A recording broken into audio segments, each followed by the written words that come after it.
Nyt kelkka käy ja hyvin kuule. Uskokaa tai älkää, ykkösellä käynti ja heti niinku käy hyvin ja jää päälle.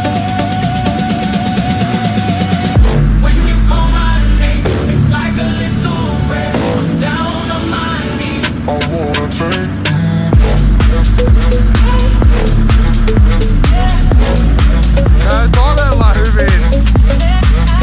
Niin. Pari kertaa lämpöiseksi kelkka ajettu ja hyvältä vaikuttaa. Vähän kun se on kylmä ja se vähän putputtaa tuolta pakoputken kanssa mutta ei se tarvitse kun muutama ajan, niin nyt se on taas lämmin. Se moottori olisi voinut